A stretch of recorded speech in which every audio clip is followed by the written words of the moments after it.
regard.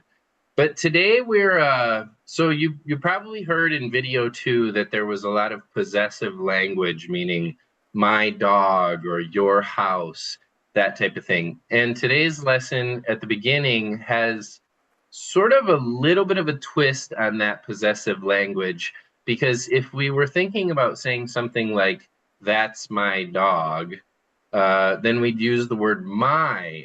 But of course, there is a slight difference between my and mine, right? Or your dog versus is that dog yours? And in the attempt to be as thorough as possible in creating this guide, it's worth it for us to spend a little bit of time just covering that slight nuance, that slight difference. And I'll try to add some chat notes as well that do the comparison between the possessive language that we learned in the last lesson versus this one. But here's a good quick look at some of the language that we use, like we'd say mio or mia for something that's mine. Everybody say mia. Mia. Mia. Yeah, good. And there's, for instance, like a song. I don't know if it's Bad Bunny, but it says, "Tú sabes que tú eres mía." And I'm putting this in the chat right here. But this is saying, we don't need to know all of this stuff, but just for fun, it's the chorus of the song says, "You know that you are mine." And so we're using the mía at the end to say mine. Just to break that down a little bit, saber is to know, and you've probably heard people say yo sé. Everybody say yo sé. Yo sé. Yo sé. And that's I know. Yo sé, I know. And then just another fun one that comes from saber is sabes qué, and that's how we'd say, you know what? And then you'd continue your sentence. Let's try that. Sabes qué? ¿Sabes qué? ¿Sabes qué? You know what? Yep. And then the eres is something that we're going to focus on today as well. How to say you are. We know como estás for how are you, but estar is a temporary state of to be. There's another way to say to be, ser, which is part of our lesson today. That's to be as well, but it's for permanent things. And we'll dive into that a bit more today. And even on the next lesson, because that's such an important distinction, we'll spend some time covering that. But take a look here at this screen. These are the tools we're going to use, but of course it's much more effective to put them to practice. Let's start with this first one that says, the cat is mine. Let's try it, Shelly. La gata es mía. La gata es mía. Amy? La gata es mía. Good. In the chat, I'd put the example that we might have used in the last lesson, which is slightly different. It's, that's my cat. So it's not using mine, it's using my. And we know me because we know mi casa es tu casa, right? My house is your house. So there's that slight difference between the my and mine. Everybody say, es mi gata. Es mi gata. Es mi gata. Yeah, good. And because we know the cat's a girl, you could say ella es mi gata as well. And that's more literally, she is my cat. How do we know that the cat is a girl, Shelly? La? The A? That's a part of it, right? And then the fact that it's gata, not gato. Okay. That's the other part. In fact, you might lead with the fact that since it says gata, it carries the la because it's feminine, right? So they're both intertwined like that. And again, going back to where does that come from? If you see that it ends in A, we're making that 95% assumption that all things that end in A are feminine. And therefore, when we say the cat, we're definitely not saying el gata. We're saying la gata to match the gender. Does that make sense? Good. Yes. Okay, let's try the next one, Amy. Este mono es tuyo? Este mono es tuyo? Good. Shelly, este mono es tuyo? Este mono es tuyo? And in the chat here, we can see what that means. It's this monkey. Is it yours? Right? So mono being the word for monkey. There is no word mona So mono, if it's a female mono, then it would be la mono también.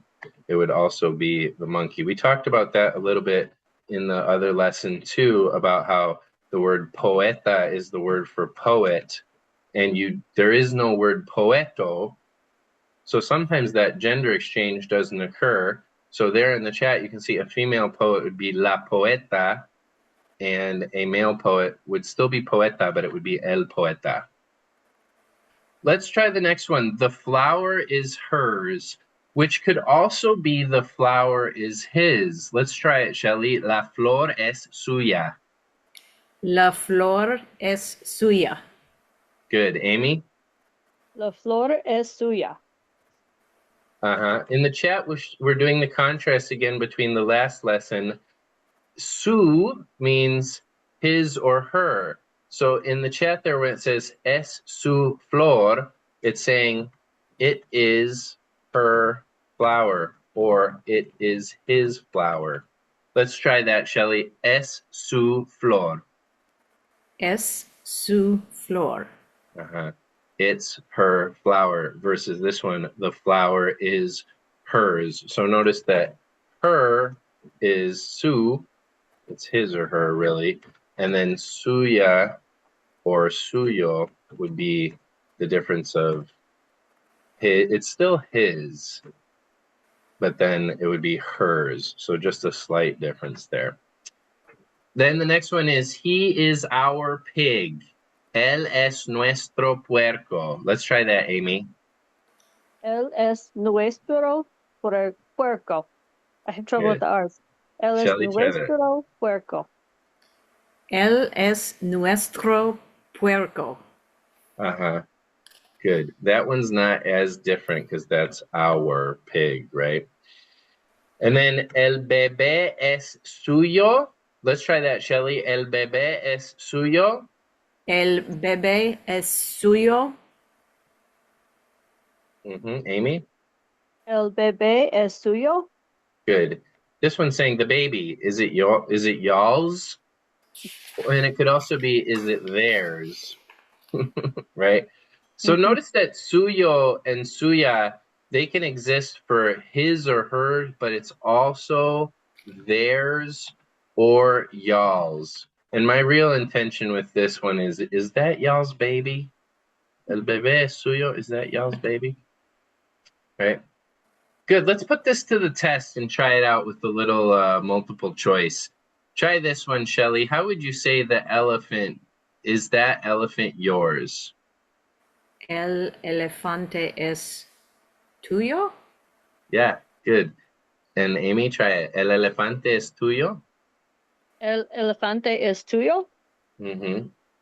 And this really more literally says the elephant, is it yours? Right? Rather than what it says in the English there, because the word that is not listed here. How do we say that? Let's take a second to dive into this and that. There's 3 ways to say that, and they're based off gender. Take a look in the chat here, and you'll see the first set here, which will be that. Then we'll cover this. You see that they're ese, esa, and eso. A very common question, for instance, would be, ¿Qué es eso? What is that? Everybody try that. ¿Qué es eso? ¿Qué es eso? ¿Qué es eso? ¿Qué es Yeah. eso? ¿Qué es eso? So what are the differences between ese, esa, and eso?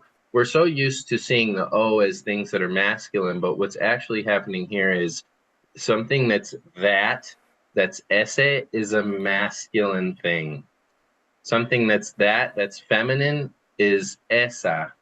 So for instance, if I say that table, I'd say esa mesa. But eso is for things that are undefined with gender. So that would make sense for us when we say ¿Qué es eso? Because we don't know what it is. So at the same time, we don't know what the gender of it is, right? So they have a gender neutral version of that. So it's important to remember that in this case, the ese is that for things that are masculine, esa for feminine. This is all in the chat here. And then eso is for gender neutral. To say this is the same type of logic, you just have a T in there. So it's este, esta, and esto. And that is this. So, for instance, if we say this table, then we'd say esta mesa. Everybody try that. Esta mesa. Esta mesa. Good. One thing that we have to be a little bit careful with is that in lesson 2, and this will be important, Shelley, to pick up back from lesson 2 as well, is that there is another word. I'm not sure that I'm going to be able to put the accent so well here, but esta with an accent on the A is he or she is.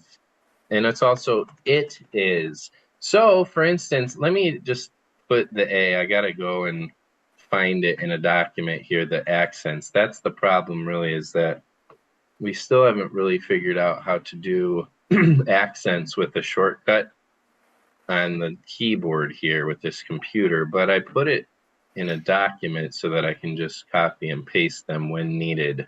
But to say this is, esta es, hold on, I got to think about that for a second. Let me highlight this A and put it in there. Control copy. Maybe even a better example would be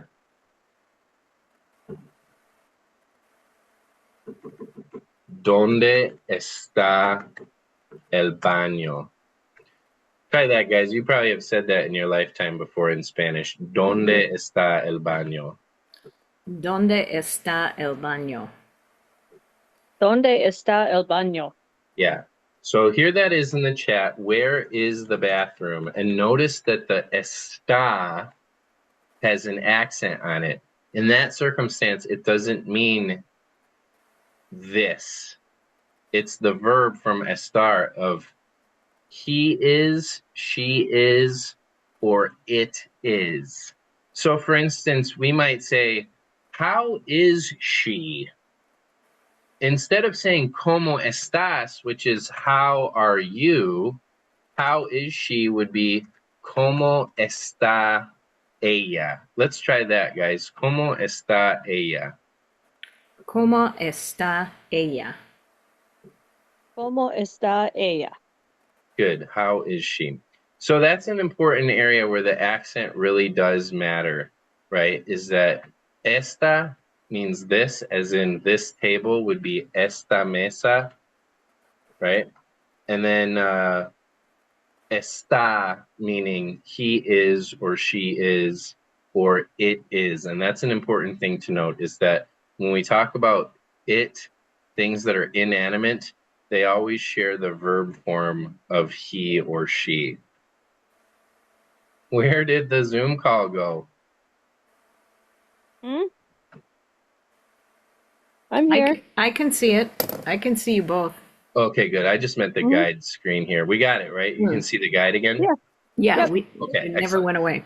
El elefante es tuyo? Oh, never did? Oh, good. No. Okay, so el elefante es tuyo was our question. Is the elephant yours?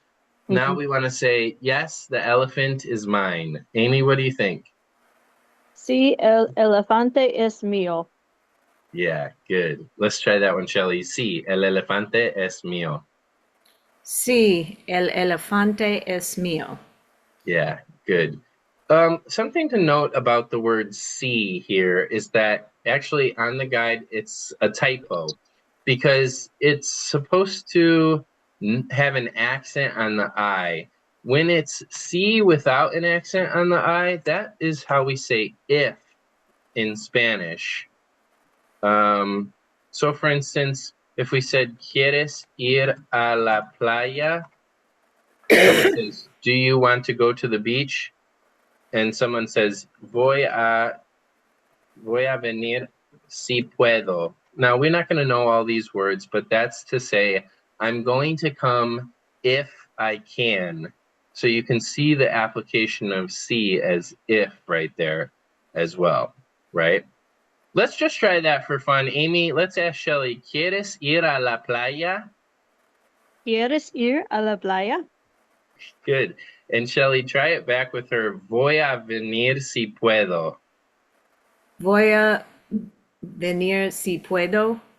Yeah, good. And we'll learn more about those things, Shelly, but venir is the verb for to come, and poder, which is where puedo comes from, is to be able to. Craig, how are you? You're on mute. So if you have a chance to come off of mute and say hi to us, we're here with Amy and Shelly. And if you can't come off mute, that's okay too.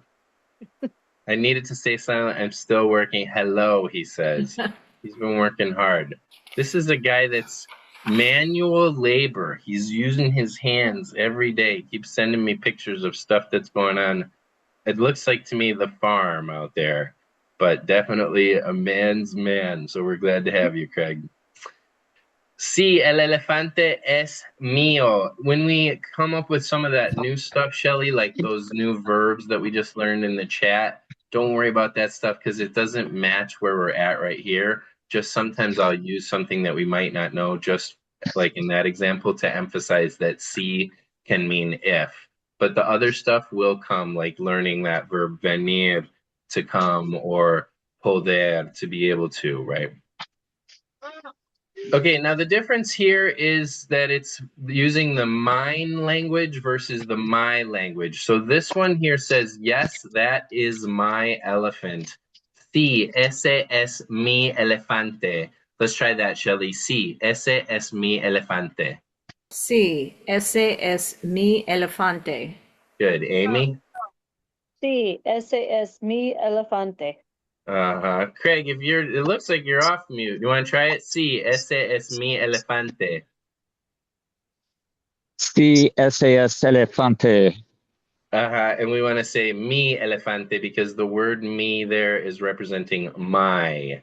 That's probably something, Craig, you've heard before. We just used this example. Mi casa es tu casa. This is in the chat here. That means my house is your house, right? Try that, Craig. Mi casa es tu casa. Oh, he's back on mute. Mi casa es tu casa. Let's go, baby. That's exactly right. Good. Okay, And then I got to mute though. Yeah, all good, making brother. a lot of Don't noise. worry about it. If you have to stay on mute, we understand. Okay, Now, cheers. this is our last elephant screen right here. This is, but all the others are his. And the word others, let's just focus on that here in the chat real fast. That's more like the rest or the remaining ones, and that's demás. Everybody say it, demás. Demás. Good. And there's another word for others, and that'd be los otros or las otras. That's also in the chat, the others. But in this circumstance, we're using los demás. So let's try all the others are his. Shelly, what do you think the right answer would be there? His. His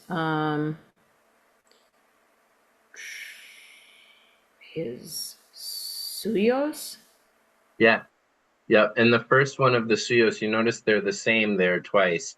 But that's a good time to remind everybody that I'm never going to leave the order of presenting things as I as the subject first, then you, then his or her or it. That's the suyos. Nuestros will be our, and suyos then would be theirs or y'all's, right? You all's. So we will, in everything we do, in all verb learning and stuff like that, we'll follow that flow chart. It's not meant to trick anybody. So the third one, there's the right answer because that would be his or hers, right? One thing I wanted to mention that we kind of saw on that first screen when it said La gata es mía is when we choose mía, that's because the cat is feminine. It doesn't have anything to do with the owner of the cat. So those adjectives that describe something, they're matching the gender of the word, not the gender of the person speaking or being spoken about. Let's talk irritable vowel syndrome. Okay. So this is a huge building block page for the whole course, right? Because That's one of the strongest benefits of Spanish when it comes to learning it as a language, is that the vowel consistency helps us so much. We don't have that in English, and I personally think that that makes English a harder language to learn. For instance, if you look at the word height, how is somebody coming from another language going to know that height is what you get out of Height, right? And then you have weight, but then you also have weight as in weight up. And they're the same pronunciation, but they're so vastly different in their spelling. So I really feel bad for people that are trying to learn English, because I feel like when it comes to vowels, it's so much harder. But for us, we get the consistency. A, E, I, O, U. Shelly, let's hear your A, E, I, O, U. A, E, I, O, U. Good, yeah. Notice we put that the O is always more like a oh, you betcha, right? Like from Fargo. So perfect for us. I was using Minnesota as an example in this guide long before Amy even was living in Minnesota, and then conversely myself. So we're in the right spot at the right time for the oh, you betcha, right? And then I think one of the ones that people struggle with the most is the I, right? Especially words that start with I. For instance, today I was teaching a lesson and the verb was intentar, but we're so tempted to say intentar, but it's intentar. Everybody try that. Intentar. Intentar. Intentar. That means to try. And you can see intent is built into it, right? But I always say that the best word for remembering the pronunciation of the I is Latino, because you'll always get that no, right? Let's take a look. We have some practice with words as far as vowels go. We saw la computadora in the first module, but it wasn't related to pronunciation. It was related to our gender lesson. But let's try this first word. Shelly, la computadora. La computadora. Really nice. Yeah. Amy, la computadora. La computadora. Yeah, good. And hopefully, Craig, you're repeating those things out loud to yourself there. La computadora. That's the computer, obviously. The next one is the knees, as in your body part, the knees. Las rodillas. Let's try that, Shelly. Las rodillas. Las rodillas. Good. Yeah. Amy? Las rodillas. Good. Shelly, did we talk about it? How's your curl of an R? Does it come natural to you, or is it a struggle? I think it's okay. I just don't know when I'm supposed to do it. Am I supposed to do it with every R? No, you're Okay. not. Mostly only when you see two R's together. However, if the word starts with R, you'll often hear that curl as well. And a word will never start with two R's. So it would only be like this example here, the knees, las rodillas. And you don't have to curl it for someone to understand you. It just happens to be the case that a lot of people do. But let's go into the chat here. This is something we talked about in the previous lessons. But if we knew that perra was a female dog, that's important to have that curled R, because Amy, what's a perra with no second R? That is butt. Close. That's perro. Oh, This is pero. thick of a fruit. Oh, es pera? Pera. Yeah, pear. in English. We were joking with that. Remember we were joking about that? Wait, it's a pear. Yeah. Yeah. Yep. Good. So you can see that that double R versus single R makes a difference, because in that circumstance, you're either saying a female dog or a pair, right? So the difference there, so you can hear it, would be pera, would be pair, la pera, and the female dog, la perra, la perra. And Shelly, as far as practicing that goes, I think we mentioned in lesson one, the best way is make it a part of your toothbrush routine. So find a good double R word. Maybe it is perra. And then you give yourself 30 seconds after the toothbrush to really practice each day. And by 2-3 weeks of some exercise like that, you might feel much more confident with the double R. Okay. The next word is a really cool word. What is it, Amy? El arco iris. It's a rainbow. Yeah, the rainbow. You can see the arch of an iris, right? Let's try that one, Shelly. El arco iris. Remember that the eyes are E, so it's iris. El arco iris. Really nice. Yeah, the rainbow. The rainbow. That's my nickname for Craig. The rainbow.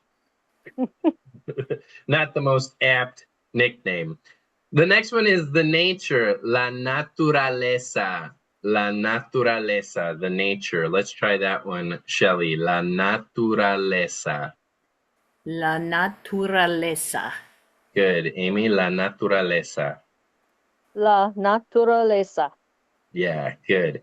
If you just said naturaleza without the la, that wouldn't be the nature. That would be nature. So when would you use those? La naturaleza de una mujer or de un hombre would be the nature of a woman or the nature of a man, right? But naturaleza on its own would just be nature, right? This is something I don't want to assume, but mujer here in the chat, that's the word for woman. And then everybody shout the word for man. He's a bad. Hombre. Good. Yeah. Perfect. And then the last one you can probably get here, la aventura, the adventure. Let's try that, Shelly. La aventura. La aventura. Good. Amy, la aventura. La aventura. Good. Okay, awesome. We covered this in the last lesson in class 2. So it's here just to remember because it's so super important to say, who are we talking about? So these are going to be a part of all of our verbs, right? Because we want to be able to say, I speak Spanish, or how are you, right? So these are the building blocks for knowing who we're speaking about. And today's focus is on the verb ser, to be. Before we jump into ser, let's just take a look in the chat at what we learned in class 2, which is estar. We know estar a little bit because we know como estás. There is supposed to be an accent on that A, so it's really como estás. But then, if we want to respond to that, we use estoy. Yo estoy bien. Try that, Shelly. Yo estoy bien. Yo estoy bien. Amy, yo estoy bien. Yo estoy bien. Good, I am well. So a lot of people's main goal is not to just speak in one-word responses. So now if someone asks you, ¿Cómo estás? You don't just say, bien. You can say, yo estoy bien. And remember how to respond, and you, that's y tú. So let's try that full sentence, Shelly. Yo estoy bien. ¿Y tú? Yo estoy bien. ¿Y tú? También estoy bien. Just to reiterate here something, when we say yo estoy bien, that's the same thing as saying estoy bien. The yo is built into the verb estoy, so we don't really need the yo. But we do it anyway because A, Spanish speakers do it all the time, even though it's a touch redundant.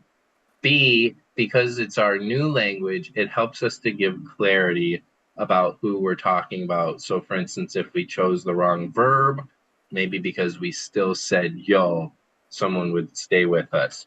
We already talked about está, that's he or she is. So we gave the example of ¿Cómo está ella? How is she? Then the next one after that is estamos. And if I ask ¿Cómo estamos? What am I asking there? ¿Cómo estamos? That's we. How are we? How are we? So a waiter, might say that, how are we this evening? Right? ¿Cómo estamos? Then what would the response be to that? Nosotros bien. Good. You need the estamos again, though, because the nosotros isn't a verb. It just means we. So it would be nosotros estamos bien. Try that. Nosotros estamos bien. Good. So does that make sense, Shelley, that you don't need the nosotros? Because estamos already carries that in it, right? Yes. And then in ellos and ellas, who are ellos and ellas, Amy? A group of women or a group of men. Right, and it'd be they, right, or They. them. Whereas ustedes is who? Y'all. Good, that's y'all. Excellent. So the important thing about they, them, you all is that their verbs will always be the same. So it's covering that group of people. And a lot of times it takes people a while to differentiate between nosotros and ustedes or nosotros and ellos. But nosotros is we, ellos is they or them. Ellas is that as well, but that's a group of women. And then ustedes, we always say it as y'all, even though it could be you all. So the temporary element of estar was reflected in like questions like ¿Cómo estás? How are you? You're not going to be the same now as you might be later in the day. So that represents the temporary side of it. Or if I say, where is the bathroom? Yeah, maybe you could make the argument that that's a permanent thing, right? But it's using the temporary for that, right? Or he is sick or she is sick might be a better example. Let's try in the chat here. She is sick. Ella está enferma. Try this, Amy. Ella está enferma. Ella está enferma. Try that, Shelley. Ella está enferma. Ella está enferma. She is sick, right? Good. So those are temporary things. When we shift the dialogue to ser, this is something we don't have in English, but ser is the permanent form of to be. So instead of saying, ¿Cómo estás? How are you? And me responding, Yo estoy bien, that's I am well. The application here is for different things like Yo soy de los Estados Unidos. So speaking about where we're from is a part of the permanent. Let's try this one, Amy. Yo soy de los Estados Unidos. Yo soy de los Estados Unidos. Shelley, any idea what that means? Yo soy de los Estados Unidos? I am from the United States. Yeah, good. I typed it bad there because it's supposed to be estados with an S, but let me just edit that really fast and then it'll be okay. Come on, edit it. So Estados Unidos, you notice that it's plural and it's obviously a masculine thing as well because you see all those O's, O's, O's. And just to follow that little rabbit hole for a second, Los Angeles is a masculine name, but Las Vegas is a feminine name, right? So you see the difference. When we talk about multiple masculine things, we use los. And then when we talk about multiple feminine things, we say las. Okay, yo soy de los Estados Unidos. I am from the United States. Another example would be yo soy muy inteligente. So talking characteristics. Try that, Shelley. Yo soy muy inteligente. Yo soy muy inteligente. Good ego boost type of statement, right? I'm very intelligent. Amy, try that out. Yo soy muy inteligente. Yo soy muy inteligente. Yeah, good. Shelley, I liked your quick adaptation of making it inteligente with the I sounding like E. Good. Okay, so permanence, what is it related to? It's related to where we're from. It's related to characteristics about us or also careers. Shelley, what is it that you do for a living? I'm a lawyer. Okay, so here's how you say that. Abogada. Yo soy una abogada. Try that. Yo soy una abogada. Yeah, good. Try it again because it's so important. Yo soy una abogada. Yeah, that's good. Okay, Amy, enferma. enfermera. Try it with yo soy. Yo soy enfermera. Yeah, you can say that, but probably you might add a una to that. Yo Una. soy una enfermera. Yo soy una enfermera. Uh-huh. Good. And for Craig, we'd say, Yo soy un hombre de la tierra. I'm a man of the land. Yo soy un hombre de la tierra. That's there in the chat. I'm a man of the land. So I have a question. Uh-huh. Amy's a nurse, right? And Yeah. and so infirm whatever. The word Enfermera. means ill and nurse? I think if you really tried to break it down, it'd be like an illist, right? It's not the same word. Okay. So you notice that enferma is the word for sick, Okay. and enfermera, look, it's a slight difference. Okay. Enfermera versus infera. Enferma. Mm-hmm. Enferma. Okay. Yeah, good question. Yep, good to clarify that type of thing, because sometimes it is just a slight addition of letters or something that changes the name of something. So isn't that interesting, though, that sick and nurse are so closely related Yeah. in their language, right? So that's probably, a sentence that would come up. Hey, I feel sick. Estoy enfermo or estoy enferma. Then someone would say, go to the sick doctor, or whatever that would come out to be, right? Go to the sick person then, the enfermera, right? So we don't have that in English. It's I'm sick, talk to your nurse, right? Can I ask what the word for doctor is? It's so easy because it's spelled the same, but the pronunciation takes really into factor that Minnesota O that we were talking about. So it's not doctor, it's doctor. Try that, doctor. Doctor. There is a word doctora. That's the feminine version, doctora. Okay.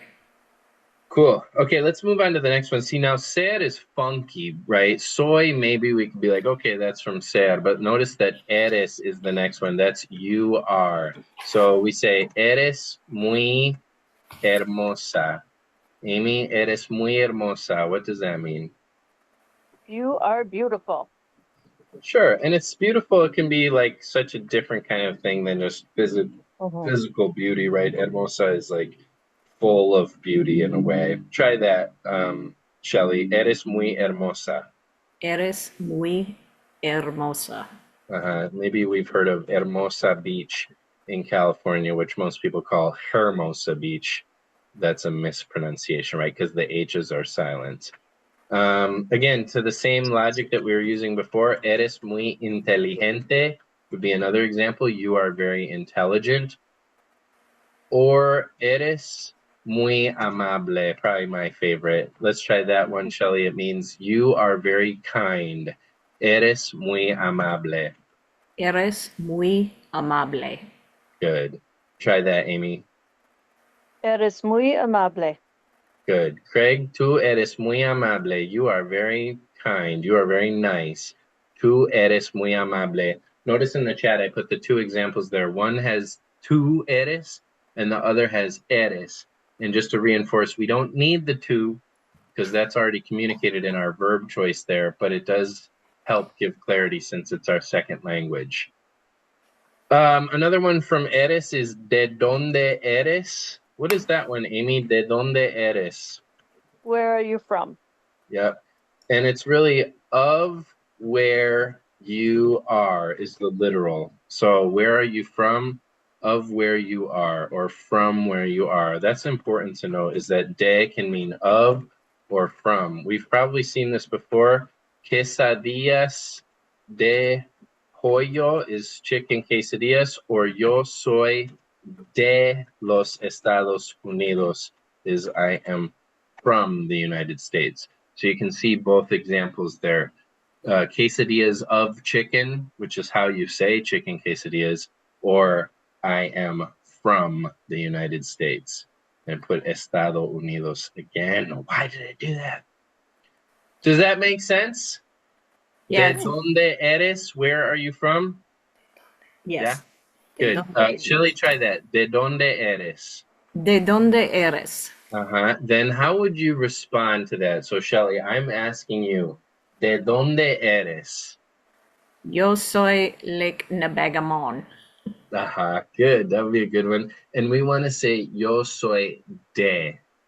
Yo Because, soy de Lake Nebagamon. perfect. Yep. How do we say lake? We say lago. Lago. So I would just call it for fun, Lago Nebagalago. We're just changing it. Yo Yo soy de soy. Lago Nebaganago. And we would confuse people. Good. Okay, cool. And then él or ella es. One of the things that we talked about in the last lesson, and I did such a bad job right here, is that, él could be the for a thing that's masculine. Like if we say the book, we'd say el libro. But it also means he. And the difference is not something heard, it's really only more so in the written form. This el for he has an accent on the E. But that's more context. You're keeping an ear out for whether or not someone's saying he or the, as in from the book. But él is he, and then o ella is saying he or she. So the O is not really important there. It's just showing that there's two different types of people that we're talking about here. Él, he, ella, her, or she. Okay, so let's try. She is kind. How would you say she is kind, Shelly? Ella es amable. Really nice. Yeah, good. Awesome. Okay. And then remember that this is the form that all things that are inanimate come from. So we'd say, well, we've done this. Es mi perro. It is my dog. Es mi perro. Right? Or Chicago es frío. Chicago is cold, right? As an example. So es is very much is for things that are permanent, right? Then somos is we are. Everybody say, nosotros somos amigos. Nosotros Nosotros somos amigos. amigos. Uh-huh. Nosotros somos amigos. Yeah, we are friends. One more time, just to get good practice with it, but don't look at it. Now let's say it with our head up. Nosotros somos amigos. Nosotros somos amigos. Somos amigos. Somos del Midwest, we could say. Somos del Midwest.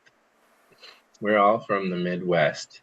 Except Craig, I think, is out in mountain time somewhere. And then the last one would be ellos or ellas. So they, a group of men or a mixed group, would be ellos. Ellas would be they, a group of women. And then ustedes is you all. So using our kind example again, if we say ustedes son amables, notice that the amables now has an S at the end. It's plural because the group of people that we're talking about is plural. Let's try that one, Shelly. Ustedes son amables. Ustedes son amables. Yeah, let me make a quick adjustment to it because you kind of said ustedes. The U is always going to be a U, so it's ustedes. Ustedes son amables. Try it again. Ustedes son amables. Nice. Amy? Ustedes son amables. Good. Yeah. Excellent. Here's some examples, some more examples. You could say, yo soy guapo. That's like handsome. Or if you said, yo soy guapa, that's like, yeah, it has carrying more of the attractive element. I always say that's lady handsome. Let's try it, everybody. Yo soy guapa. Yo soy guapa. Good, good, good. Y'all just said, I am lady handsome. Lady. I don't know if I like that. it doesn't really fit, right? Yo soy linda. Yeah, hermosa, remember? Hermosa. Good. The next one, you are a good person. Notice these things aren't temporary. I mean, you could make the argument that they're temporary, but they're characteristics. Let's try it, Shelly. Tú eres una buena persona. Tú eres una buena persona. Good, good. Amy, tú eres una buena persona. Tú eres una buena persona. Yeah. We've used this example almost too much here with the muy inteligente. So the next one, she is very intelligent. I think we can all see that. Ella es muy inteligente. We've already done nosotros somos amigos. And then the next one is they are my neighbors. So maybe picking up a vocab word here. Vecinos or vecinas would be neighbors. Let's try that. Ellos son mis vecinos, Shelley. Ellos son mis vecinos. Good. Amy? Ellos son mis vecinos. Good. Yes. I think, I'm not sure, but I think that's the end of the module. And it is, right? So that is